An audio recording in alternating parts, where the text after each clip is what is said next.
Hello, everyone. Welcome back to our channel where we bring you heartwarming and thought-provoking stories that will touch your soul.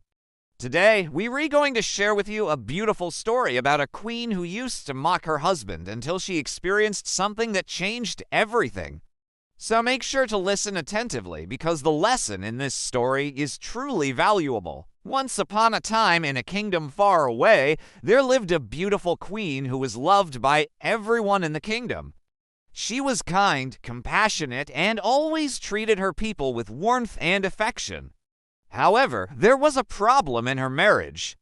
Her husband, the king, was a simple and humble man who worked hard to take care of his people. But the queen often belittled him and made fun of him in front of others. She would say things like, "Oh, my poor king, you're so outdated and slow. How can we modernize the kingdom with you around?" Or, "I can't believe you still use a wooden crown. Don't you think it's time for an upgrade?" The king was deeply hurt by his wife's words, but he chose to ignore her and continued to serve his people with love. One day, the queen decided to organize a grand ball and invited all the kings and queens from neighboring kingdoms.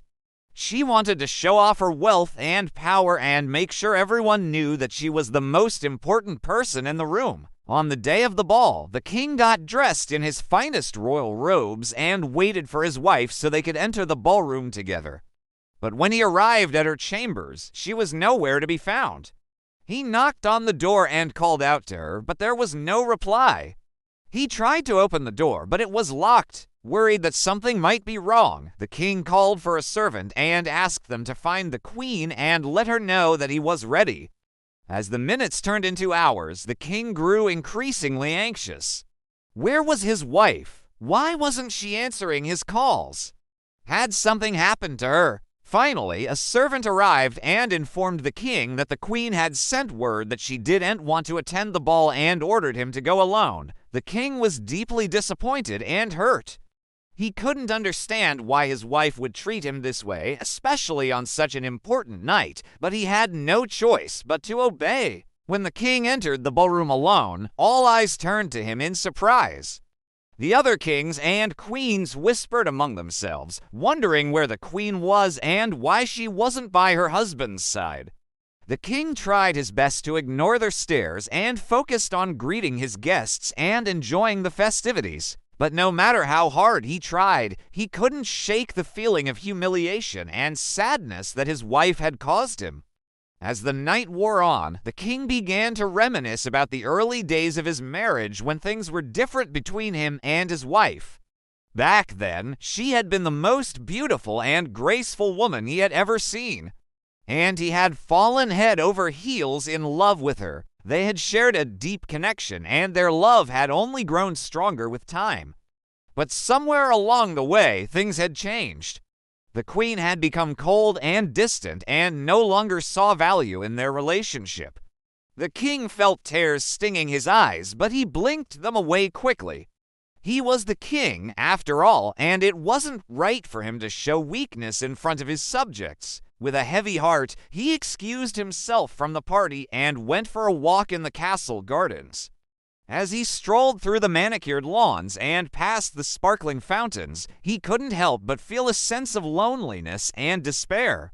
He had always been a strong and confident leader, but without his wife's support and love, he felt lost and unsure of himself. The king continued his lonely walk until he came across an old, wise tree in the middle of the garden. He sat down on a nearby bench and leaned against the tree, hoping to find some solace in its shade. Suddenly, the tree began to speak. "Why are you so sad, my king?"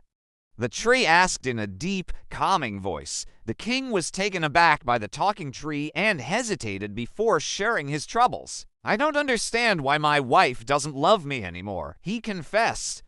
"She used to be so affectionate and caring, but now she treats me with nothing but scorn and disrespect." The tree listened patiently, and when the king finished speaking, it said, "Your wife's behavior is not your fault, my king. She has allowed her position and power to go to her head and has forgotten what truly matters in life.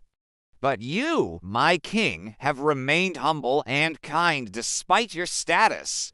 You are a true leader and a great king, and you deserve someone who appreciates and respects you for who you are." The king felt a sense of calm and gratitude wash over him as the tree's words resonated deep within his soul. He realized that his wife's actions did not define him and that he should not let her negativity bring him down. From that day forward, the king carried himself with even more dignity and grace. He continued to serve his people with love and compassion, knowing that true happiness and fulfillment came not from the approval of others, but from within himself.